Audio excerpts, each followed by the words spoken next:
Cet atelier entre dans le cadre d'un programme national de partage et de partage d'une étude qui a été réalisée par l'Agence nationale de la recherche scientifique appliquée dans le cadre de l'initiative Wariwar. Et donc cet atelier-là, c'est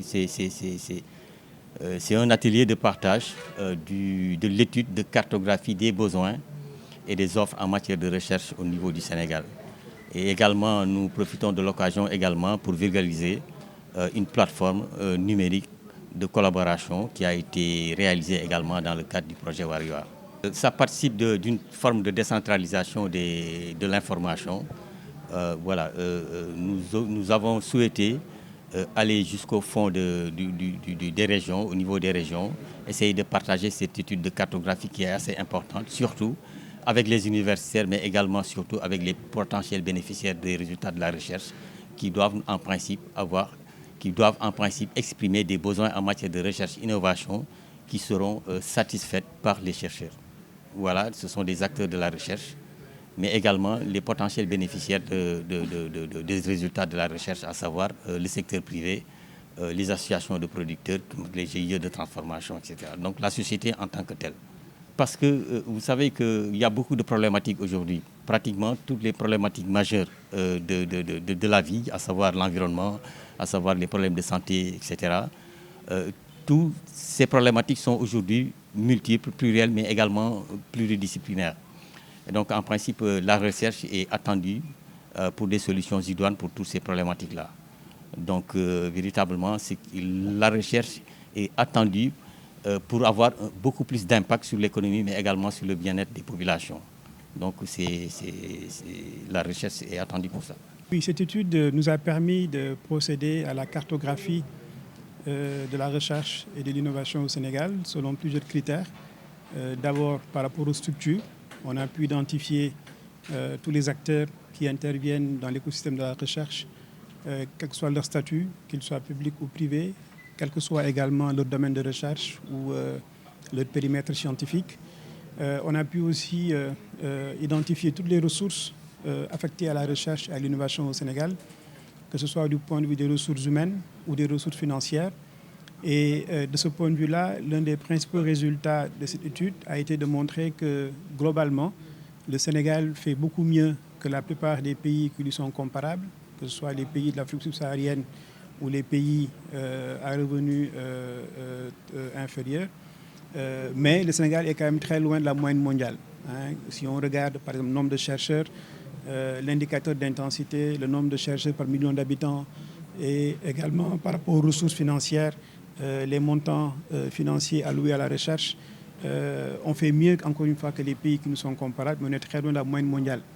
Par exemple, si on prend la question du financement, on est autour de 0,57% du PIB qui est consacré à la recherche, alors que de ce point de vue-là, les recommandations voudraient qu'au minimum 1% du PIB soit affecté à la recherche.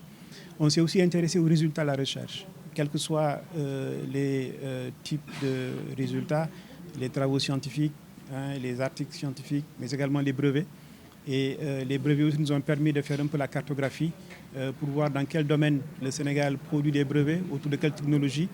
Et là aussi, ce qu'on a pu voir, c'est qu'en réalité, le Sénégal produit relativement peu de brevets. Mais on a également essayé de voir les raisons qu'il expliquait. Ces raisons sont d'ordre financier, mais elles ne sont pas que financières. Elles sont aussi dues au fait que, en réalité, les chercheurs sont peu sensibilisés et peu formés à toutes les questions liées à la brevetabilité. On s'est aussi intéressé aux relations entre les acteurs socio-économiques au sens large et l'écosystème de la recherche. Est-ce qu'il y a des interactions? Est-ce que les besoins des acteurs de l'écosystème, des acteurs socio-économiques sont pris en charge par les acteurs de la recherche? Quel est le potentiel de la recherche par rapport à ces besoins? Et là aussi, le diagnostic montre qu'en réalité, le potentiel il est très important, mais malheureusement, pour différentes raisons, ces besoins sont encore pris en charge de façon insuffisante par l'écosystème de la recherche. Donc, cette étude nous a permis en fait de faire un peu l'état des lieux par rapport à la recherche et puis de voir également quelques recommandations qui pourraient être utiles pour les décideurs politiques pour justement non seulement renforcer l'écosystème de la recherche, mais également améliorer les relations entre la recherche et les acteurs socio-économiques. Disons que nous, on a procédé un peu à une cartographie sur le plan national.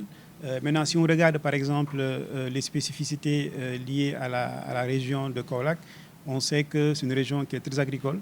Et ce que l'on sait aujourd'hui, c'est que par exemple, l'un des domaines de recherche pour lesquels l'écosystème semble mieux armé, c'est d'abord les recherches dans le domaine agricole et agroalimentaire au sens large, mais également autour des questions liées à la santé. Et de ce point de vue-là, c'est vrai qu'on a des structures de recherche qui ont produit des résultats extrêmement intéressants, que ce soit au niveau de l'ITA, l'Institut de technologie agricole, ou au niveau de l'ISRA. Mais également, puisque nous sommes à Kaolack, c'est l'occasion aussi de dire que l'université du Sine Saloum a une spécificité.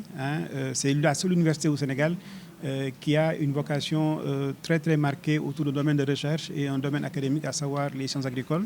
Et effectivement, cela permettra d'améliorer la qualité de la prise en charge des besoins, parce que nous avons aujourd'hui une université essentiellement agricole qui est implantée dans une région agricole.